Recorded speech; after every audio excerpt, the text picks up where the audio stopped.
कि गाली दे दिया, गाली दे दिया। अरे सनातन को गाली दो, हमें क्या लेना देना। हम जानते हो प्रभु को जिस दिन अभी एक ही तो दिए हो, 100 ही पे मारता है वो। इसीलिए तुम कृष्ण के मुंह से उनकी किसी की बुराई नहीं सुनोगे। सबकी तारीफ करते हैं, शकुनी की तारीफ करते हैं, दुर्योधन की तारीफ करते हैं, सबकी तारीफ करते हैं। लेकिन शकुनी बुराई करता है, दुर्योधन बुराई करते हैं, सब मारा गया। तो हमें क्या जरूरत है उसको कुछ कहने की। जो वो कहता है कि 100 पे मैं उड़ा दूंगा, तुम आवाज हो जा, कुछ मत करना जी। अभी उड़ाएंगे हम इसको, किसी को मार के डेमो देना है। ये हम फर्जी में लेकर आए हैं। तो तुम्हारा इंटरेस्ट उस काम में नहीं है तो उस काम को किया सोचा ही मत करो, फालतू मत क्या करो। तो ट्विटर पे हर आईटी सेल के लोग बैठे हैं, उसमें तुम मत कूदा करो। ट्विटर हुआ, सोशल मीडिया जितना हुआ, उस पर सब पे आईटी सेल बैठा हुआ है।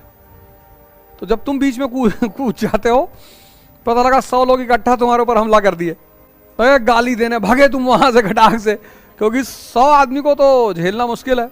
क्या तो तुमको मजा आता हो, तुम किसी को छेड़ना चाहते हो तो तुम बीच में कूद गए, एक स्टेटमेंट डाल दिया हल्का सा कि कयामत आएगी लेकिन भारत नाम नहीं होगा। अब इतना लिख के उसके बाद तुम सो गए रात में, और सुबह उठे तो देखे 2-3 हजार गाली लिखी हुई है। फिर वहां नीचे तुमने लिखा थैंक यू, फिर एक लाइन डाल दिया कि कयामत आएगी लेकिन इंडिया नाम नहीं होगा। तो फिर 10-12 बार में समझ जाएंगे कि मजा लेने आता है यार, ये जो है कयामत आएगी ऐसा होगा, कयामत आएगी ऐसा होगा। लेकिन मजा बहुत आता है इस खेल में। जो उसमें जो बहुत सीरियसली अटैच हो जाते हैं वो बेचारे बड़े दुखी होते हैं कि गाली दे दिया, गाली दे दिया। अरे सनातन को गाली दो, हमें क्या लेना देना है। हम जानते हो प्रभु को जिस दिन अभी एक ही तो दिए हो, 100 ही पे मारता है वो। तो हमें क्या जरूरत है उसको कुछ कहने की। जो वो कहता है कि 100 पे मैं उड़ा दूंगा, तुम आवाज हो जा, कुछ मत करना जी। भाई शिशुपाल दे रहा है गाली तो भीम नाराज हो रहे हैं, तो भगवान रोक रहे हैं कि भीम भैया ये हम फर्जी में लेकर आए हैं, तो हमको अपने वाले पे भरोसा है। 100 जिस दिन क्रॉस हुआ तब तुम जाओगे। जिनको भरोसा नहीं होता वो गुस्सा हो जाते हैं। जैसे बलराम को देखोगे, वो एपिसोड देखो तो बलराम गुस्सा हो जाते हैं, शिशुपाल। अरे अभी उड़ाएंगे हम इसको, किसी को मार के डेमो देना है। मस्त रहा करो, जितना मस्त रहोगे दुनिया जीतते चले जाओगे। किसी की बुराई मत करो, ये सब नियम बना लो अपने जीवन का। किसी की बुराई नहीं करनी, करनी ही नहीं। सब मैंने सीखा, मुझे बहुत काम आया। तुम दिन भर बुराई करोगे, तुम्हारा खुद का माइंड नेगेटिव हो जाएगा। उस नेगेटिव माइंड से घंटा तुमको पॉजिटिव चीजें मिलेंगी, तुमको कुछ नहीं मिलेगा, तुम भिखमंगे हो जाओगे। तुम सोचो नेगेटिव माइंड पॉजिटिव अचीवमेंट, ये कैसे हो सकता है।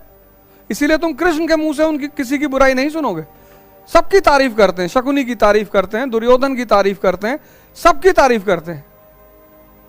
लेकिन शकुनी बुराई करता है, दुर्योधन बुराई करते हैं, सब मारे गए। देखो कृष्ण कितने इज्जत से शकुनी का नाम लेते हैं, मामा जी को प्रणाम, मामा श्री। जानते हैं घोर पापी है ये, लेकिन इज्जत बहुत देते हैं, क्योंकि वो उनकी इनबिल्ट डीएनए है, उनको देना ही है। उनको पता है कि हमारे साथ बदतमीजी करेगा, सटा के उड़ा देंगे तुरंत। तो ये सब चीजें तुम्हें सीखनी होती है। प्रेमानंद महाराज जी से मिले कभी वृंदावन? अरे जाओ कभी दर्शन कराओ यार उनके। अरे दर्शन क्या, वो जब नहा के निकलते हैं वहां यमुना से, तो वहीं रास्ते में खड़े रहो, हल्का प्रणाम वणाम कर लो, चले आओ। दर्शन का कुछ एनडीटीवी की एंकर हो गजब आदमी हो यार।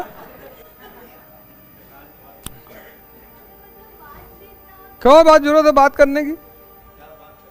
और तुम क्या बात करोगी? जिस बात को वो आदमी कह रहा है वहां सब जा रहे हैं, बाबूजी बाबा जी हमको ये हो गया, बाबा जी। वो डॉक्टर है, वो एक बात सुना रहे हैं सबको, जाओ सीख लो क्या कह रहे हैं वो। उल्टा नाम जपत जग जाना, वाल्मीकि भय ब्रह्म समाना। जिस समय कृष्ण थे उस समय राधा जी थी ही नहीं। कृष्ण के समकालीन ग्रंथों में राधा का कहीं नाम ही नहीं है, लेकिन कृष्ण के साथ फोटो में हमेशा राधा जी खड़ी होती है। इसका मतलब पूछ कर आओ उनसे। वो बार बार जो कहते हैं ना राधा रानी चाहेंगी तो हो जाएगा। तो यही जो श्लोक मैंने तुमसे बोला, यही जाके उनसे कह देना कि बाबा जी बस एक बात बता दो कि उल्टा नाम जपत जग जाना, प्रेमानंद भय ब्रह्म समाना।